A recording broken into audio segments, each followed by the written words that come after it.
Olá, bom dia, boa tarde, boa noite. Estamos aqui em mais um IEGcast.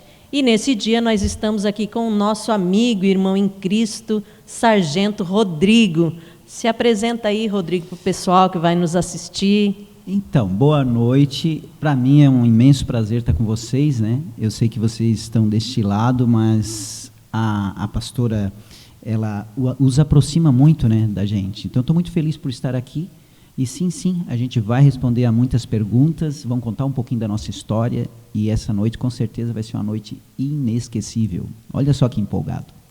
Amém, amém. E a nossa primeira pergunta em todo o IEGcast, irmão Rodrigo, é: como foi o seu encontro com Cristo?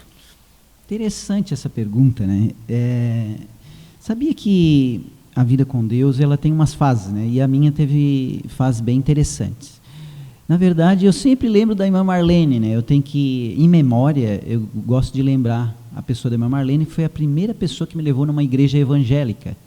Por quê? Ela era professora de escola bíblica dominical e ela me ensinou desde cedo a ser um missionário, porque ela era uma missionária. Ela passava nas casas das pessoas, católicos, evangélicos, independente das religiões, e convidava as crianças para ir para a igreja. Mas olha só a estratégia que ela usava. A estratégia do doce, né, das guloseimas. E eu, como sempre, né, ficava olhando ali as guloseimas na mão da irmã Marlene, e ela chegava lá para o meu pai, que era totalmente contra evangélicos, e dizia: podemos levar o Rodrigo lá na escola bíblica dominical? E eu tinha praticamente, eu acho que 10 anos. E aí eu, muito interessado, né, nas balas que estavam na mão da minha Marlene, ficava incomodando meus pais, e eles me deixaram ir pela primeira vez numa igreja evangélica. Eu lembro que era mais ou menos uns 10 anos, e ali eu escutei muitas histórias da Bíblia, e aquilo ficou na minha mente. Então eu acho que a primeira fase foi aí. Eu sei que a história é longa, mas para encurtar um pouco, aos 18 anos de idade, eu fui convidado por um colega, num momento assim de bastante angústia, porque todo mundo tem as angústias da vida, né? E é justamente nessa hora que Jesus chega, né? É verdade. E se mobiliza, assim, para nos alcançar. Através de uma pessoa muito bacana, era meu amigo Murilo. Ele disse: vamos numa igreja, numa reunião de jovem. Eu disse: tem coisa para jovem na igreja evangélica? Tem certeza? Eu tinha muitas dúvidas sobre isso, né? Eu confesso que eu tinha, assim, uns resquícios, assim, eu tinha aquele pensamento, né? Acho que não tem muita coisa para jovem lá nas igrejas evangélicas, não. E ele me convidou. E eu digo sempre que eu fui ganho por um abraço. Olha só. Tem gente que é ganho por pregação, tem gente que é ganho por oração. E naquele dia, na minha angústia, quando eu cheguei naquela igreja, naquela reunião de jovens, eu fui recepcionado de uma forma tão legal.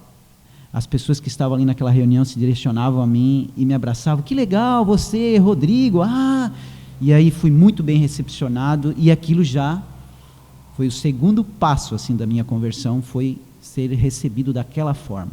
Por isso que eu sempre dou muitos bons conselhos para os jovens de hoje, para as pessoas que estão na igreja, para usar os seus talentos natos, que eu digo que não é necessário a gente pregar às vezes, mas se a gente tiver esse carinho com as pessoas, abraçá-las, a gente já vai estar fazendo a obra aí de Deus, né? Então eu fui alcançado dessa forma, fui convidado para ir num retiro, e eu sou peixinho de retiro. Agora eu entendo por que eu gosto tanto e faço, e já fiz muitos retiros, porque fui convidado para um retiro, e naquele ônibus que iria para o retiro, ali eu me decidi por Cristo. Eu quero servir a Deus desses jovens aí, porque eu vi aquela alegria, o quanto eles estavam contagiados no Espírito por Deus, e eu resolvi me decidir sozinho, sem falar para ninguém. Naquele ônibus eu disse: eu quero o mesmo Deus que eles têm.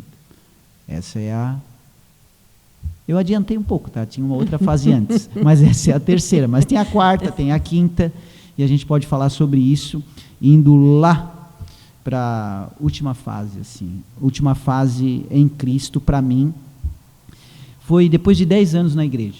Eu já estava na igreja há mais de 10 anos, e ali eu reconheci...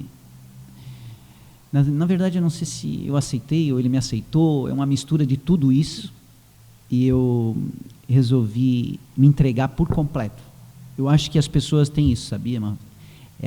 Pastora, as pessoas, elas têm fase nas suas vidas. É necessário que a gente entenda as fases.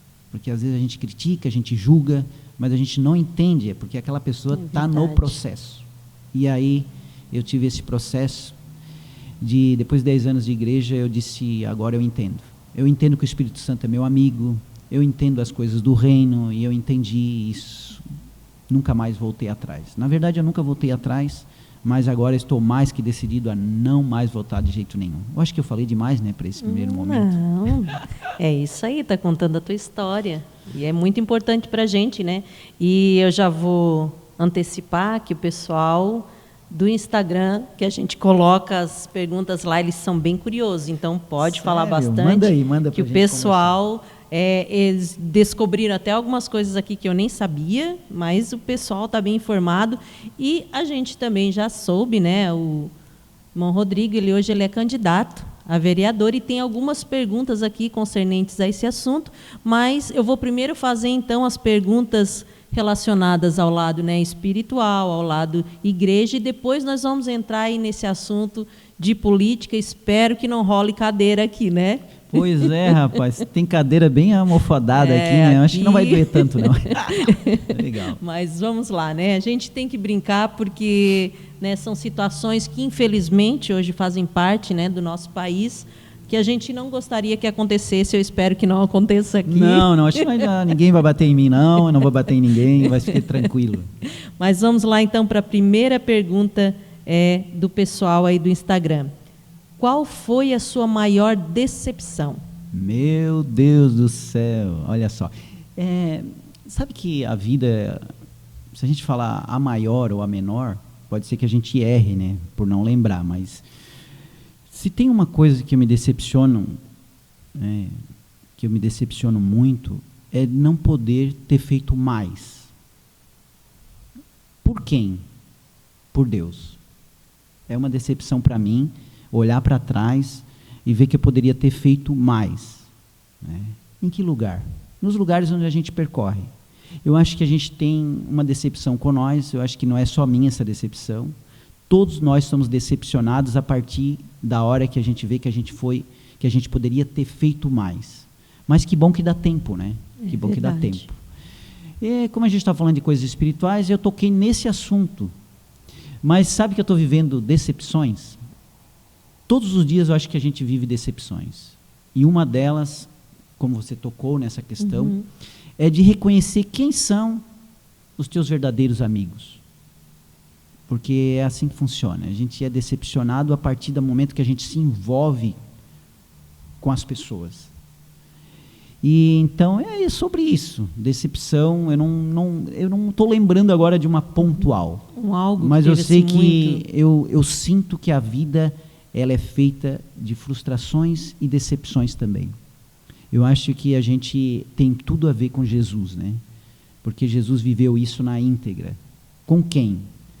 E também como psicólogo, eu vivo isso, né? Eu acho que eu vivo isso ao ouvir as pessoas.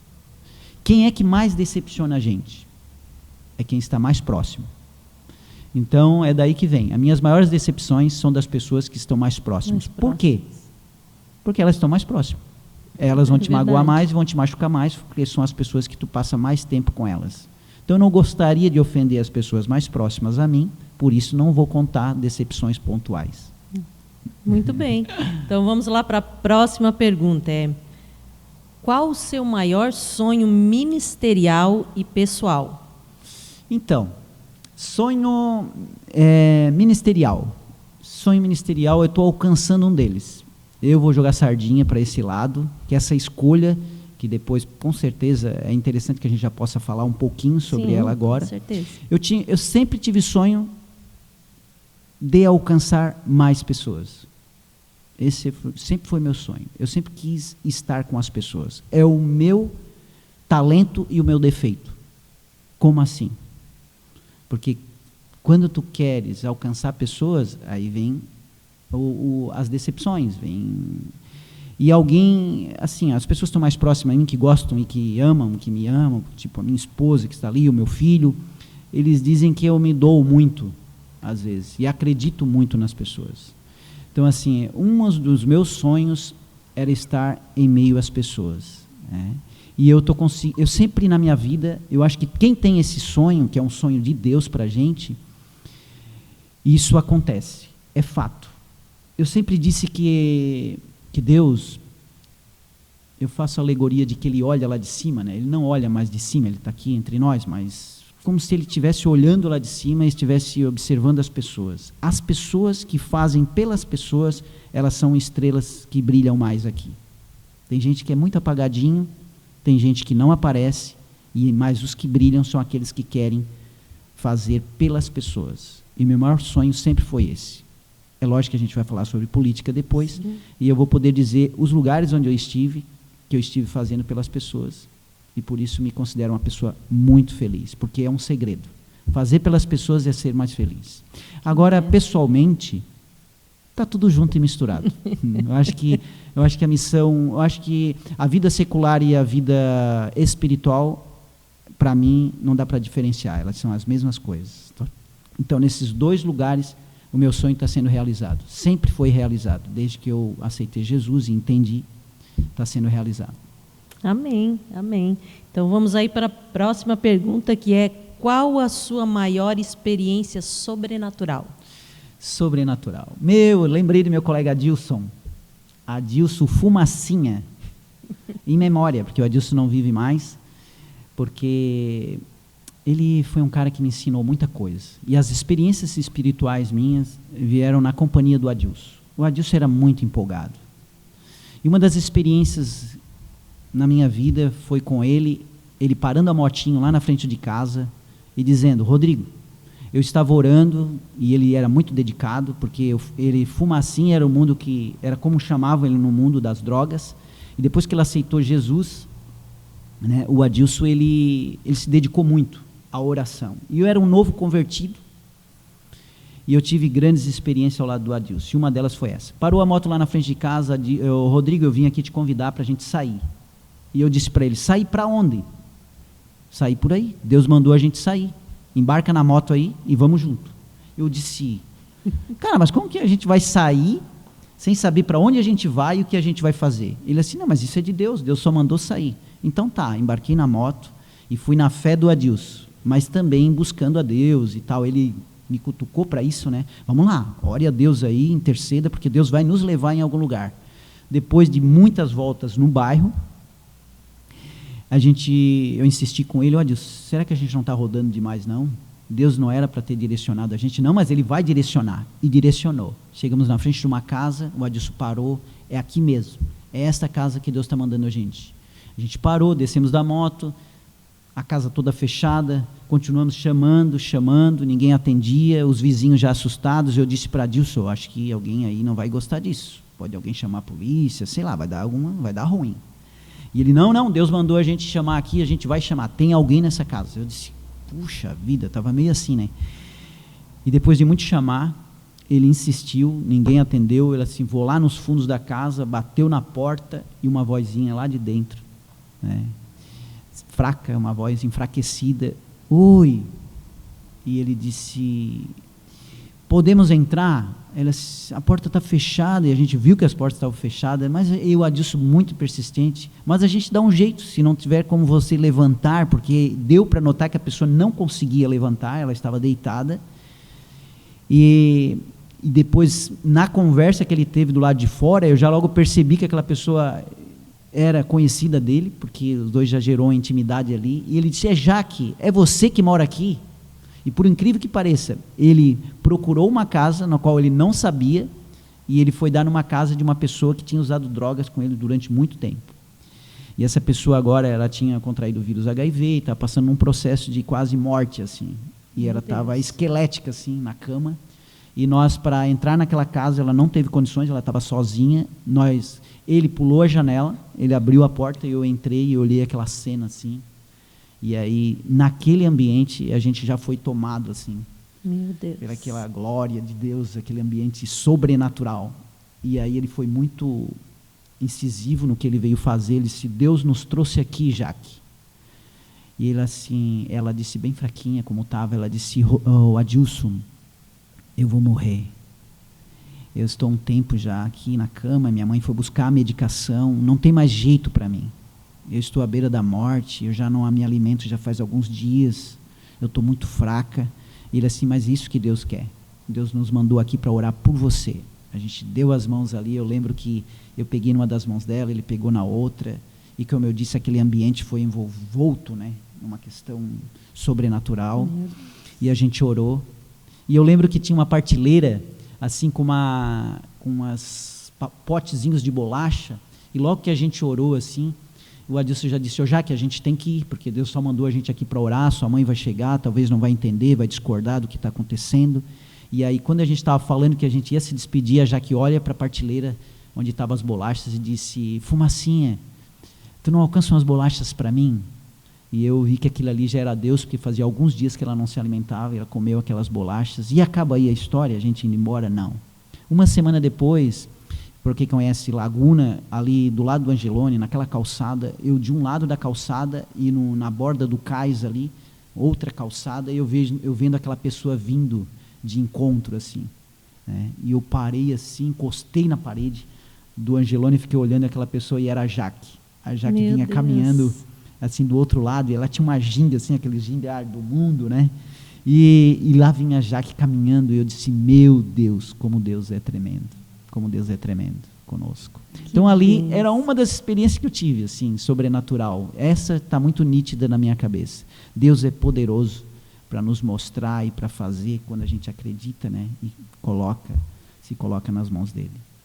Que bênção, né? Que testemunho edificante, né? Que bênção. Muito feliz. Bom, mas vamos lá, né? O povo é curioso. E a próxima pergunta é, você pensa em ser pastor algum dia? Então, você como pastor aqui na minha frente, eu acho assim, se tem um personagem nessa terra que deveria ser muito valorizado, e eu sei que por Deus ele os pastores, as pastoras e os pastores, as pessoas que se dedicam à igreja. Eu acho que eu não alcanço isso, não. Eu acho que essa responsabilidade não foi dada para mim. Eu acho que porque eu não só acho, eu tenho certeza que não é para qualquer um. A vida pastoral, cuidar de uma igreja, estar cuidando da igreja como uma família, né, que eu sei que essa é uma missão dos pastores, não é para qualquer um e não foi dada para mim. Eu não tenho esse sonho de ser Caso você não sente que é o seu chamado, sua missão é outra. Não, a minha missão é outra. Eu acho que cada um no seu quadrado, né, e dentro do seu chamado. Mas eu tenho muito assim a homenagear, né, os pastores, e eu já queria aproveitar esse momento para dizer, né, a você, pastor Wagner, e todos os pastores que a gente conhece e que não conhece, vocês estão de parabéns pelo que vocês estão fazendo. Imagina o quanto, né, a importância que a vida pastoral tem para as pessoas, inclusive para a política, já que o assunto também vai misturar com política. Eu vivo dizendo que por exemplo, o poder público, ou seja, as igrejas não precisam do poder público, mas o poder público precisa muito mais das igrejas, porque elas prestam um trabalho social gigante através dos seus pastores, é por isso que a gente está falando dos pastores. Ou seja, aquela cesta básica que talvez não é levada pelo poder público, porque às vezes nem conhece a necessidade, os pastores, as pastoras estão ali, suprindo uma necessidade. Talvez preenchendo as lacunas que o poder público não consegue alcançar. Então vocês, pastores, estão de parabéns. Vocês fazem um trabalho que não é só para o mundo cristão. Vocês fazem um trabalho social gigante. E com certeza vocês vão ser recompensados por isso. Amém. Amém. Obrigado. Então vamos lá para a próxima pergunta, que agora já está aqui, eles já estão partindo para o lado policial. Vamos lá. O irmão Rodrigo, ele é policial, professor, é psicólogo, é completo, é o famoso bombril, como se diz, né? E aqui já está perguntas sobre o lado policial, né? Qual a ocorrência mais estranha que você atendeu? Essa é boa. Sabe que na vida policial, para vocês conhecerem um pouquinho, eu cumpri 30 anos de carreira militar agora, faz um ano atrás. Eu fui para a reserva, né? Hoje a gente não se chama aposentado, a gente chama, graças a Deus, deram um nome bem bonito para a gente, que é os veteranos, né? Então eu sou um veterano há 1 ano e meio. Continuei dando aula no colégio militar, porém agora me afastei para concorrer a candidato, né? Então, se eu for falar de ocorrência, tem muitas, mas eu vou falar de uma. Eu fui atender uma ocorrência com um colega de madrugada, e essa ocorrência, eu esqueci de perguntar, você gostaria de uma ocorrência com sangue ou sem sangue? Meu Deus, a que for mais estranha. Então essa é estranha e tem sangue. Tem sangue.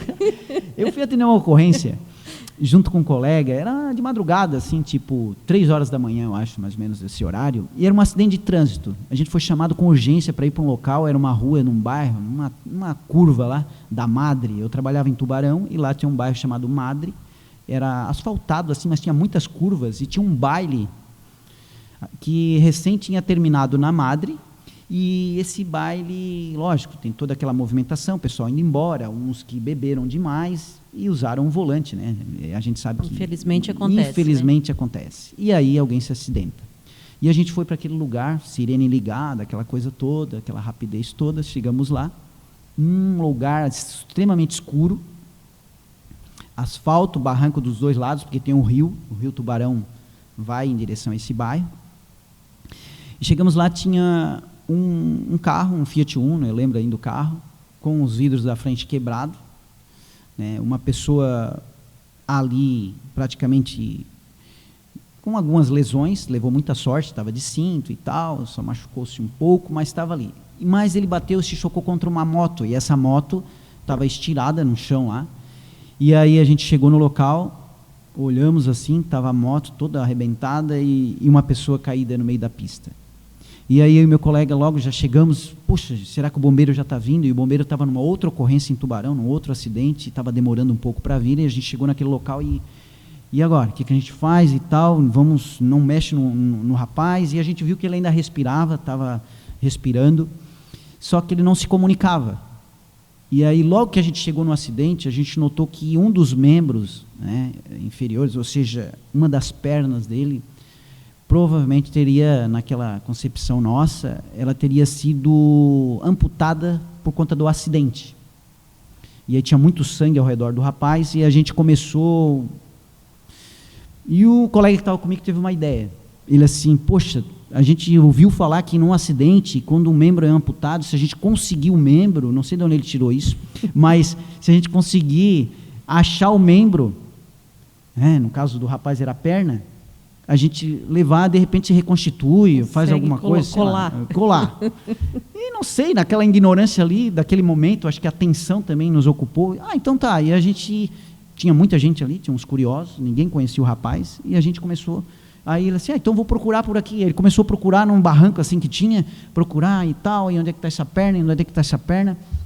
De repente, alguém chega chorando assim no local do acidente, ai meu Deus, é o meu neto, e tal, e nós procurando, um para lá, procurando a perna, o outro procurando, e o bombeiro chegando, e esse bombeiro não chegava, e queria a perna, aí a senhorinha disse assim, aí eu tentei acalmá-la, né, no acidente, eu disse, calma, eu, seu neto, mas está respirando, o bombeiro já está vindo, só que eu tenho uma coisa para contar para a senhora, é que é o seguinte, não sei se a senhora percebeu, mas ele acho que num acidente, ele perdeu ou foi amputada uma das pernas dele. Aí ela olhou bem sério para mim e disse, que perna? Aí eu disse, como assim que perna? Aí ela assim, a perna que ele só está com uma perna, a outra foi praticamente amputada. Aí ela assim, não, mas ele não tem a segunda perna, ele só tem uma perna. E nós procurando a perna. Procurando uma perna. Então, tipo assim, eu sei que é uma ocorrência cômica, né, de sangue, mas aconteceu, né? E aí, o pior de tudo, é o que eu falei para o meu colega assim, né, para as pessoas que estavam ali, eu disse, não conte para ninguém. Eu disse, cara, não fala isso para ninguém, isso vai virar uma notícia e não vai ficar legal para a gente. Vai ficar Mas aí ruim. tu sabe como é que é, né, notícia ruim, logo já todo mundo soube e ficaram pegando o nosso... Não, mas eu ainda digo que, eu digo para o irmão que teve ainda que vocês ainda tiveram... não foi tão difícil. Eu conheço um caso, eu estava assistindo nesses dias até num programa de televisão. O rapaz ele não tem os 2 braços e as 2 pernas. Ele é um palestrante. Certo. E ele disse que ele sofreu um acidente, ele estava na cadeira de rodas, e era tarde da noite, e chovendo, a cadeira derrapou e ele caiu no meio da estrada. E aí alguém chamou a polícia passou, e aí os policiais também pensaram, meu Deus, o acidente do rapaz foi tão feio que ele perdeu as 2 pernas e os 2 braços. E ele, ainda bem tirador de sarro, ele disse que o policial chegou para ele, aí, como é que tá? Tá tudo bem? Ele disse, ai, policial, não estou sentindo as minhas pernas e meus braços. Ainda Isso foi. acontece. Na polícia aconteceu muito. Quem é que vai imaginar, assim, que não foi naquela hora, né? E ele ainda ele tinha vindo de uma festa de Halloween e ele estava fantasiado de Jason e ele tinha pintado de sangue os braços e as pernas. Então os policiais acharam realmente que ele tinha. Eu realmente, achei que era só lá bastante. E agora eu vejo. E eu procurando a perna, né? Bom, aqui tem mais uma pergunta sobre uma ocorrência. O pessoal está bem informado. Soube que você atendeu uma ocorrência no cemitério, é verdade? Meu Deus do céu. É porque antes dessa entrevista a gente estava conversando um pouquinho sobre essas questões, né, de morte e tal, coisas cômicas, né? E aí a morte, ela gera muitas coisas, muita tristeza, né? Mas me deixou marcado para mim uma ocorrência em que eu atendi no cemitério por conta de uma confusão entre as famílias por causa de bens e tal, né? E eu achei aquilo absurdo, porque no momento que fomos chamados para o cemitério, eu achei assim, alguém deve estar furtando os objetos, porque tinha isso, né? Tinha uma incidência de objetos que eram furtados no cemitério. Aqueles objetos de cobre, aqueles metais. Às vezes até dente de ouro, né? Algumas pessoas. Eu achei que era aquilo, mas quando chegamos lá, a pessoa estava sendo sepultada e as famílias estavam se brigando por causa de partilha de bens. Ou seja, não queriam deixar a viúva, né, que não era a mãe desses filhos, não queriam deixar ela voltar para casa porque já queriam fazer a divisão ali. Até foi engraçado porque a gente disse, poxa, vocês têm que procurar a justiça para resolver essas coisas. Existe a justiça para isso. Não, mas a gente não vai fazer isso, ela não pode voltar para casa, nós vamos lá, nós vamos filmar as coisas que tem dentro de casa. E eu até brinquei dizendo, poxa, então agora a gente vai ter que desmanchar, né, derrubar os fóruns, né, despedir todos os advogados, todos os juízes, porque estão resolvendo da maneira de vocês. Então foi mais ou menos isso, né, mas foi uma ocorrência que deixou assim meio chocado, né, até onde os seres humanos, a ganância pode levar o ser humano, né? Felizmente é triste, mas é real, né? É real. Bom, a outra pergunta, que é uma pergunta um tanto quanto particular, né? Se Deus te levasse hoje, estão falando de morte, a pessoa Legal, já perguntou assim, se Deus te levasse hoje, você estaria pronto?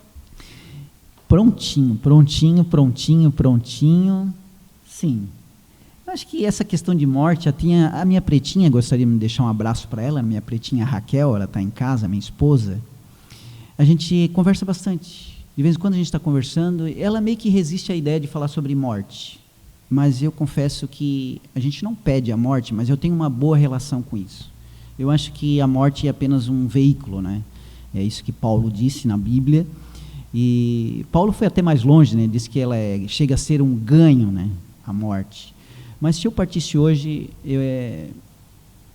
é vontade de Deus, e a gente está na vontade de Deus, né? Eu acho que é isso. Amém. E tem outra pergunta que diz assim, já houve algum conflito entre o Rodrigo cristão e o Rodrigo policial? Alguns. Eu acho que alguns. As profissões, às vezes a gente esquece, né? A gente esquece que as profissões, para quem é de Deus, é um braço do reino. É simples assim. Eu acho que indiferente do que você faz, onde você estiver, ali você é um braço do reino.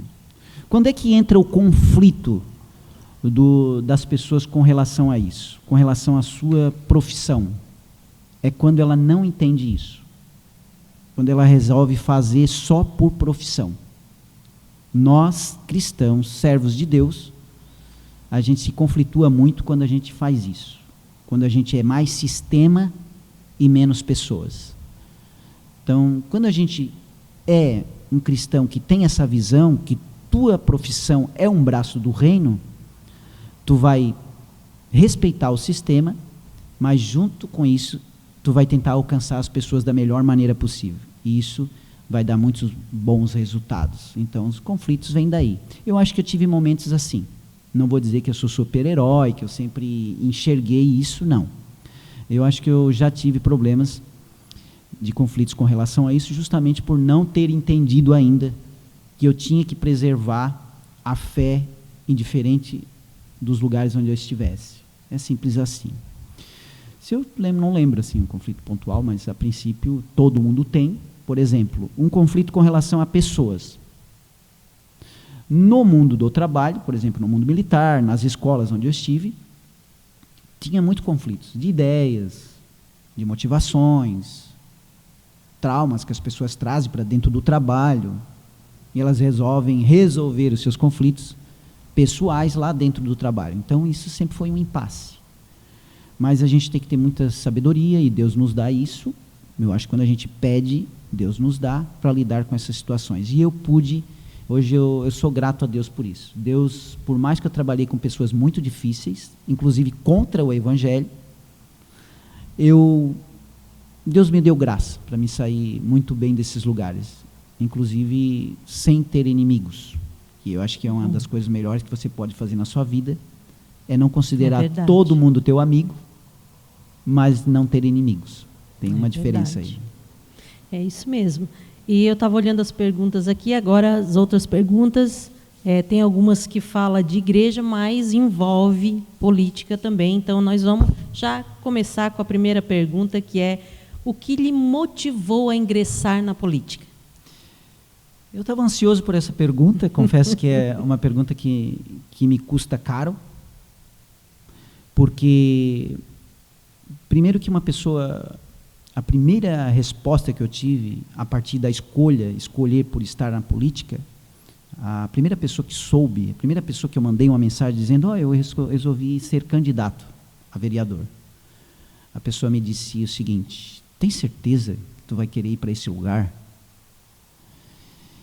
Então, eu disse a ela, sim, eu tenho certeza. Porque eu vejo essa escolha não como uma simples escolha. Eu vejo como um chamado. Um chamado. A motivação para entrar na política foi as pessoas. Simples assim. O político que entra pelas pessoas, ele entra pela porta certa. Se ele entrar por dinheiro, ele pegou um atalho. Agora, se ele entra pelas pessoas e se mantém assim, dá certo. Essa foi a minha motivação. O meu motivador, por incrível que pareça, que tu falou sobre motivação, foi as pessoas. E o meu motivador foi Deus. É incrível isso para mim, mas o meu motivador foi Deus. Eu vejo a escolha por estar na política como um papel, uma missão, uma missão para o reino de Deus. Eu vejo isso pelas pessoas. A política é um braço social gigante. Talvez pastores não alcancem tão longe como a política, como um cargo ou essa função de político, que não é uma profissão, ela é uma função, pode alcançar. Amém. Tem até uma pergunta próxima aqui, que eu acho até que se encaixa nisso, que diz assim, você acha que o cristão tem de se posicionar na política? Quando eu escolhi ser candidato, ou seja, antes da escolha, eu preciso contar um pouquinho dessa história. Fica à vontade. Eu fui sempre uma pessoa que me experimentei. Eu me experimentei ser as coisas, estar nos lugares, falando com pessoas, mesmo estando ou não preparado às vezes. Mas me experimentava para viver aquela experiência. Então, na política não foi diferente. Por exemplo, como eu fui para a reserva da Polícia Militar, me tornei um veterano, antes de ir para a reserva, dentro da Polícia Militar, eu era instrutor do PROERD. E eu via aquela função de instrutor, um braço do reino. Era, como eu disse, né? Eu sempre vi os lugares onde eu estive, um braço do reino ali. Eu perdi esse braço, porque eu fui para a reserva, sou um veterano, não pude mais ocupar aquele lugar que era nas escolas, onde eu estava com os alunos, onde eu estava com os professores, onde eu estava com a gestão, com os pais, estava envolvido. E sempre com muita dedicação, porque eu não fui um simples instrutor. Graças a Deus, eu fui o instrutor. Eu sou lembrado pelos meus alunos até hoje, pelos pais, onde eu vou, eles me reconhecem. Você realmente tem uma sementinha sua lá na minha família. Semente de bondade, de preservar-se da violência e das drogas. Então eu perdi esse braço e comecei a pedir. Não vou dizer que eu estava orando, não, aí eu vou espiritualizar demais. Mas nós, pessoas de Deus, a gente sempre fica em busca de algo para fazer a mais para Deus. E nessa busca me veio o convite para estar em reuniões de política. E eu fui com esse intuito. Eu confesso que eu tinha assim pensamentos muito negativos sobre a política. Eu achei que política era só um lugar que as pessoas se corrompiam, que elas iam para buscar os seus só interesses. Via o lado ruim. Então eu via muito esse lado ruim. Que pena, né? Mas indo lá eu fui com esse pensamento. Será que a política tem lá um viés de ajuda, de alcance das pessoas? Porque se tiver, eu gostaria também de experimentar. E eu encontrei. A política não é um bracinho, ela é um bração social, ela é um braço de Deus gigante. Então, talvez não falar muito, às vezes a gente até sai um pouco fora da resposta, né, que deveria dar de forma direta, mas eu não sou muito, eu acho que eu demoro um pouco para as respostas, né? Não, mas é para sendo justificar bênção. também as nossas escolhas, né? Porque senão as pessoas não vão entender por que entrar na política, né? Então, para mim foi assim, eu vejo as pessoas, no final, o início, o meio e o fim, tem as pessoas. É interessante que o irmão falou sobre o ProERD. A próxima pergunta, na verdade, são duas perguntas em uma, e fala sobre esse trabalho. A pergunta é: você trabalhou no ProERD por algum tempo. Você acredita que é importante ensinar as crianças, mesmo elas estando no mundo tão cheio de drogas e violência? Essa é a primeira pergunta. E, na sequência, você tem algum projeto político relacionado ao ProERD? Segurança da própria criança, né? A segurança. Então, se eu acredito muito, eu acredito que você alcançar as crianças com um projeto que visa prevenir, né, porque quando você previne, você chega antes. Prevenir é chegar antes que aconteça, e muito mais com o público infantil. Eles estão em desenvolvimento, eles precisam saber o que eles fazem, o que eles não fazem, só que os pais não alcançam dizer tudo o que eles precisam ouvir. Então, na questão do ProERD, o que é o ProERD, né? É necessário falar, né? Porque às vezes as pessoas vejam falar, acham bacana, os filhos são alcançados, mas não sabem o que o policial faz lá. Ele, em tese, assim, ou seja, em resumo, ele ajuda as crianças a estar mais seguras, a prevenir-se, na verdade, de violência e do uso de drogas. Então, é isso que faz. E fazendo isso, você ajuda as crianças realmente a estar mais seguras, a saber se comportar diante de diversos convites, tanto para a violência como para o uso de drogas. E se elas sabem o que fazer antes que aquilo aconteça, fica mais fácil. Porque se você nunca foi treinado a dizer não, como tu vai dizer não para uma determinada situação se ninguém falou para você? E ProERD faz muito isso, ensina as crianças a dizer não. E não é um dizer não para gerar uma violência, é um dizer não de forma assertiva, de forma correta. Você fez duas perguntas. E a outra pergunta é: você tem algum projeto político, né, que encaminhe ao ProERD ou relacionado ao ProERD? Ou... Existe, quando se fala em projetos, acho que não é só para mim, mas para mim eu vejo da seguinte forma. Projetos, por exemplo, de âmbito a fazer o que o ProERD já faz ou melhor ainda. De repente um apoio maior? Existem cidades que têm projetos de prevenção ao uso de drogas a nível municipais, que não depende só do Estado.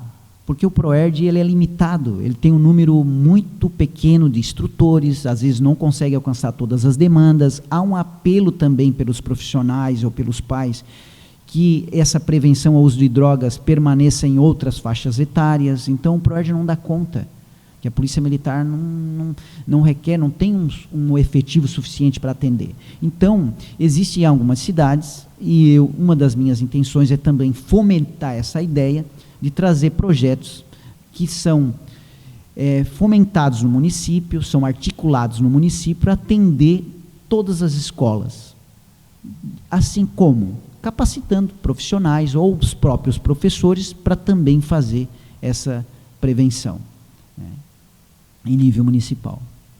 Muito bom, muito bom. Então, próxima pergunta é: qual a sua visão para o futuro, tanto no lado espiritual como no lado político para a Laguna? Então, político. A Laguna precisa... A política me parece assim, que ela é feita de ondas, né? A gente não ouvia falar isso antes, mas de um tempo para cá a gente observa que a política atende a uma demanda. A política na Laguna hoje, ela anseia, as pessoas anseiam por mudança. Porque a gente recebeu durante um período que não foi curto, praticamente essas gestões anteriores e essa que a gente está vivendo, parece que deixou um pouco esquecido as comunidades, as pessoas e as atividades básicas, aquilo que era mais necessário foi deixaram a desejar. Então, o que eu almejo para a política de Laguna é que ela comece pelo básico, atenda as pessoas, que os políticos possam retornar às comunidades, aos grupos, às igrejas, aos grupos organizados, às associações, às escolas. As pessoas na rua precisam ver os políticos, precisam ter espaços abertos para conversa, porque talvez assim os políticos possam entender quais são as necessidades que precisam ser atendidas de imediato. Eles sabem da necessidade? Sabem. Mas isso muda de tempo em tempo, as pessoas mudam, as coisas mudam, e às vezes eles deixam, né, de atender as comunidades só pelo fato de não voltarem à conversa. Não é só questão de campanha eleitoral. A campanha eleitoral é um recorte muito curto e rápido. Então, não dá para os políticos levar a demanda por seu mandato, sendo que eles só envolvidos e perdendo energia numa campanha, eles ouvem as necessidades da comunidade. Isso não é o suficiente. Eles precisam estar ouvindo o tempo inteiro as pessoas. E não só de 4 em 4 anos, não como o pessoal fala, né? Com certeza. Você falou para o mundo cristão. Tanto o lado, na sua visão, né, tanto espiritual como político. Eu gostaria de deixar um recado para todo cristão dessa cidade. Você, cristão, você elege prefeito, vereadores, a gente elege deputados estaduais, senadores, a gente elege presidente da República. A gente tem exemplos aí. Então, hoje a gente precisa se unir. Os cristãos precisam ter voto consciente. O que é o voto consciente? O voto que se pensa para votar. Sabe por quê? Porque nós somos de suma importância para eleger. E às vezes a gente se torna esquecido. A gente fica como se fosse não tendo importância para o voto. Como assim? Por exemplo, para o mundo religioso, o político também precisa dar uma resposta. Por exemplo, na cidade de Laguna a gente não tem ambientes voltados para o eclesiástico, ou seja, aberto a todas as religiões. A gente tem investimento em alguns determinados eventos religiosos e praticamente os outros públicos religiosos são esquecidos. Então a gente não tem, por exemplo, uma arena. O que é uma arena? É um espaço, espaço realmente com um espaço adequado, com palco, com telhado adequado, com cadeiras disponíveis, com banheiro, com toda a infraestrutura para receber eventos gospel. A gente não tem, se a gente for fazer uma atividade ao ar livre, a gente tem que contratar, 2, 3 tendas, isso é muito caro.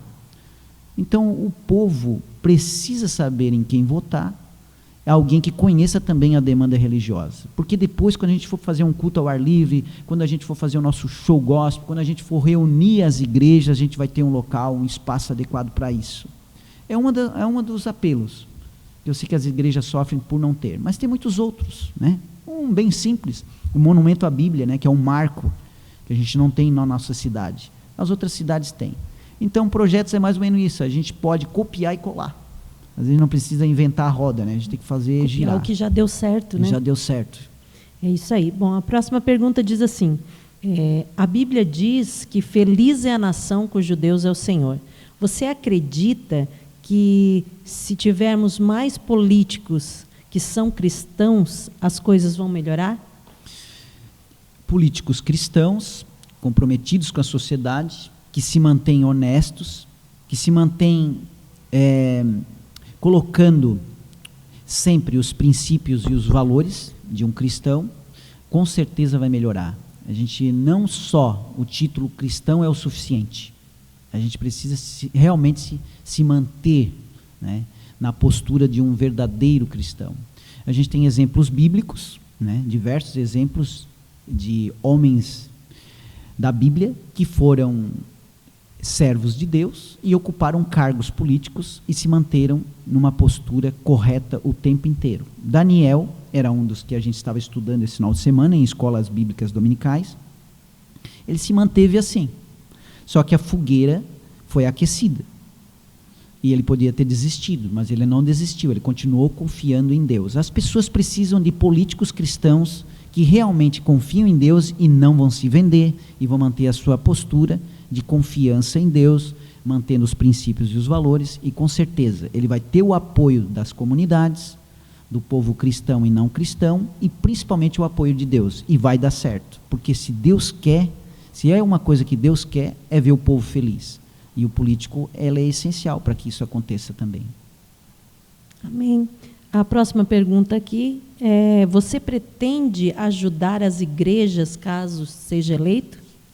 Sim, as igrejas é a minha casa, né? A gente uma das extensões da nossa casa é a nossa igreja. Nós temos inúmeras igrejas, que bom que temos. A gente que em cada bairro realmente tenha várias igrejas, nasçam outras igrejas, porque a gente sabe que é necessário isso. É como eu falei, a igreja ela atende de modo que até mesmo o poder público não consegue. O que eu penso? Eu penso que mais igrejas, mais possibilidades de pessoas equilibradas, felizes, pessoas que também vão ser mobilizadas a fazer o bem para outras pessoas. Olha só como isso é bom.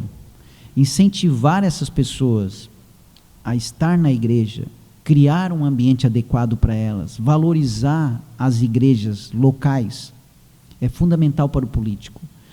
Por exemplo, eu tenho como meta fazer com que as igrejas se empoderem disso, ou seja, que elas estejam, o povo cristão também esteja assistindo aos debates políticos, às sessões na Câmara de Vereadores, que se interagem mais com os projetos para a nossa cidade, que conheçam mais acerca do papel de cada político, porque a igreja não conhece. A igreja, infelizmente, ela não sabe o poder que ela tem nas mãos, como eleitor, talvez porque também não conheça o papel do político também. Então, a gente tem que... uma das coisas que eu gostaria muito é de aproximar não só o povo evangélico, o povo cristão, o povo das igrejas, para entender um pouco mais sobre política. Por isso, eu me proponho a estar falando, né, mais sobre isso nos púlpitos de igreja, porque às vezes tem gente que não quer. Talvez agora em campanha seja difícil, mas durante o percurso, né, do ano, falar sobre política é falar sobre um braço de Deus. É isso. Amém. A outra pergunta é: se Deus pedisse para você deixar a política, mesmo depois de eleito, para fazer somente a obra de Deus, qual a sua atitude? Deus falou, está falado, né? Eu acho que quem somos Manda nós, quem pode, obedece quem tem juízo. Com certeza. Deus já me tirou de lugares e colocou em outros lugares. E se é uma coisa que eu entendo, é Eclesiastes 3. Eclesiastes 3 fala que há tempo para todas as coisas. Então, às vezes as pessoas se corrompem, sabe por quê? Não é porque elas não conseguiram ou elas se corromperam por si só. Talvez é porque elas não respeitaram o tempo de Deus. Deus dá funções e essas funções têm um tempo. E a gente tem que saber até onde vai esse tempo. Às vezes Deus quer te levar para um outro lugar, quer mudar de fase na tua vida. E a gente resiste, a gente quer permanecer no mesmo lugar. E não é isso que Deus quer. Deus tem um tempo para cada um de nós. Então é sobre isso. Né? É sobre, se Deus disser, muda de fase, muda de lugar, a gente vai. E com certeza vai ser bom. Amém, amém. A próxima pergunta é: por que as pessoas devem votar no Rodrigo? Essa pergunta é uma pergunta bem interessante. Eu sempre anseio por dar essa resposta, principalmente porque a gente sabe que eu não vou conseguir fazer isso de forma pessoal. Eu não vou conseguir ir na casa de todas as pessoas que talvez eu precise que vote para que eu seja eleito. Mas o Rodrigo, primeiro, ele é uma pessoa simples. Ele foi criado do modo simples, do modo em que talvez a maioria de nós da nossa cidade foi criada assim, dessa forma. Eu sou de um bairro simples, eu sou lá da Barbacena, meu pai era comerciante, e eu cresci jogando futebol com a galerinha lá no campo do Fluminense. Eu estudei em colégio público, e eu com 16 anos de idade, eu resolvi me experimentar. Eu fui para Florianópolis para arrumar um trabalho, porque a nossa cidade não tinha oportunidades. Então esse Rodrigo, ele ingressou na Polícia Militar, né, com 19 anos eu ingressei na Polícia Militar, e não era o suficiente ser um militar para mim. Então o Rodrigo, ele queria mais. Ele sabia que aquela função que ele exercia na Polícia Militar não dava conta do anseio que ele tinha por fazer pelas pessoas. Foi onde surgiu um curso, que é o curso de instrutor ProErd.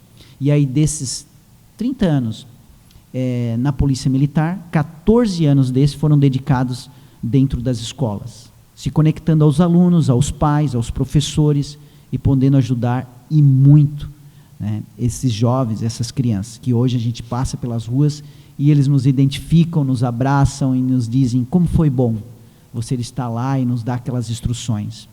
O Rodrigo também foi oportunizado, ele tinha um sonho, ele se conectava muito bem às pessoas e ele tinha um sonho de ir um pouco mais longe, e Deus deu a ele a condição de ser um psicólogo. Depois de 5 anos na Unisul, estudando, com todas as dificuldades, a gente conseguiu se formar, e já fazem 8 anos que o policial Rodrigo, o professor Rodrigo, está nas comunidades terapêuticas, atendendo as pessoas que têm problemas com dependência química.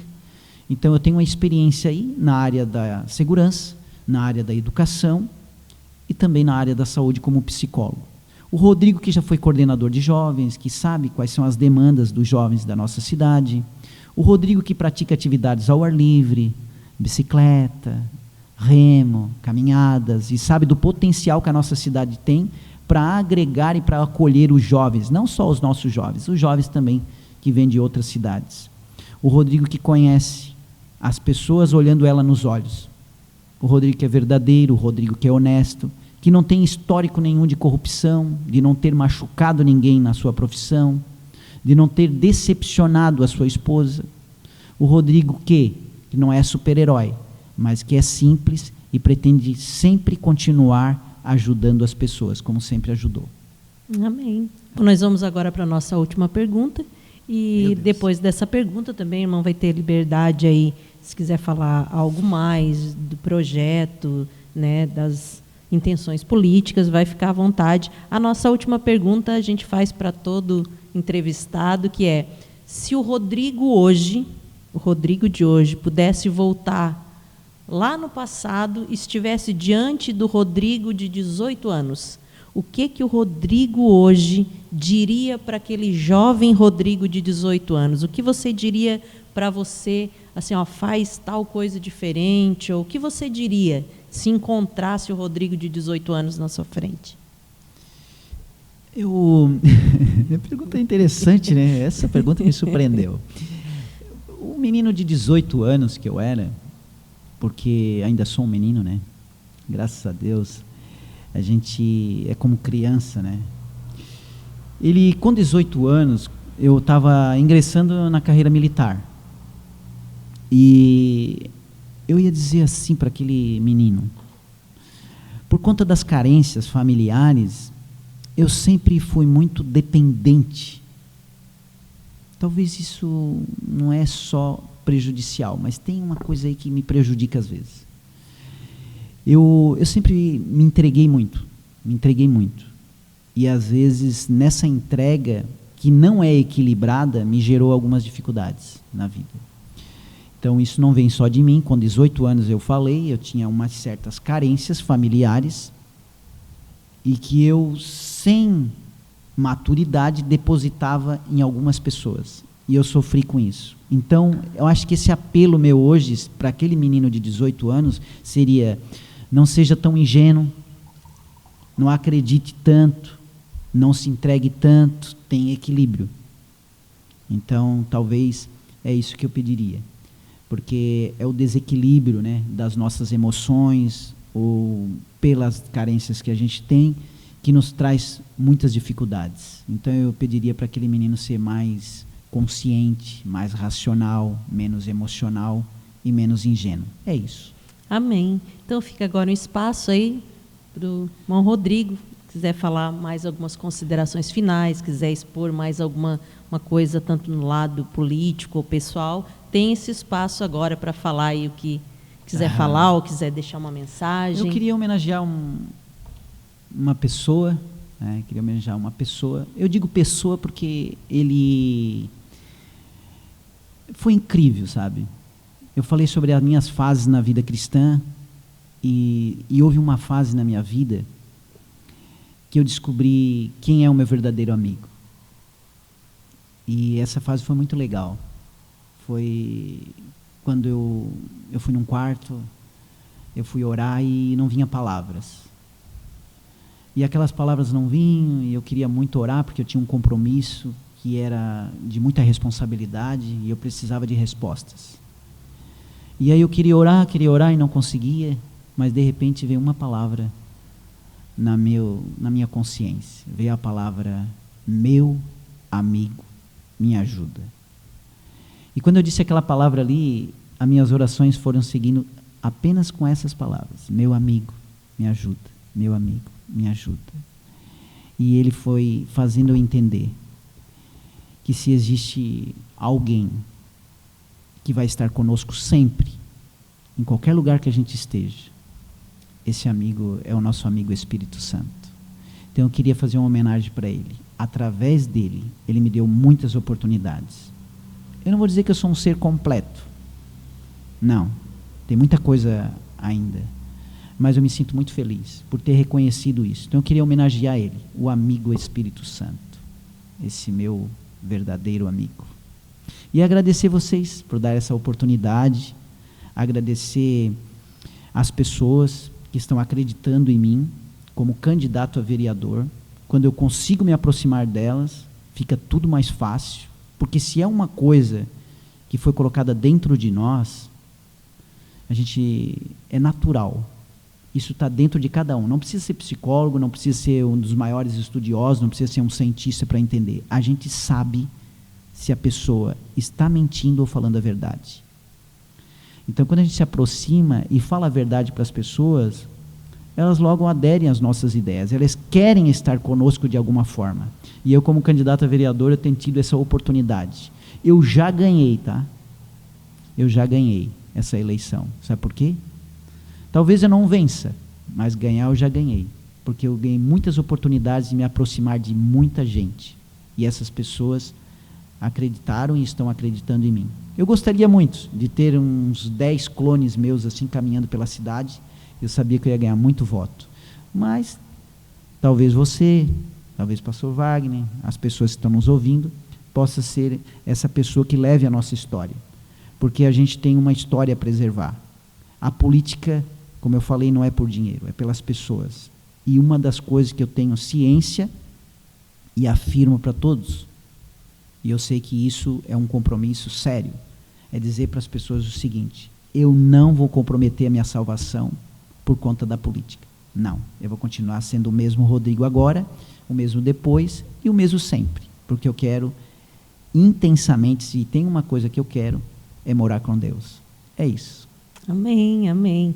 Nós queremos, então, aproveitar, talvez você que está nos ouvindo, fica se perguntando Ah, mas o Rodrigo ele é candidato, mas ele não falou o número dele. Talvez você está indeciso aí na sua casa. Talvez você já tenha perdido a esperança na política, né, do nosso município. Então, se você desejar, de repente, uma visita, eu queria conversar com o Rodrigo mais de perto, você entra em contato, né, aí com a gente vai estar passando para ele, né, e o número 22444, se você quiser, está aí, se você gostou dessas propostas, né, que ele trouxe aqui, que ele abriu, foi apenas um pouco, porque o tempo também é curto, mas eu sei que tem muita coisa legal aí nos projetos dele. Se você deseja conhecer, entre em contato com a gente vai estar passando para ele, né, e vocês podem conversar de pertinho aí, e quem sabe mudamos aí o futuro de Laguna, né? Começa aí com o vereador, daqui a pouco, quem sabe, a prefeitura. Nova, precisa, Laguna, né? Precisa. E a gente tem que ter fé, né?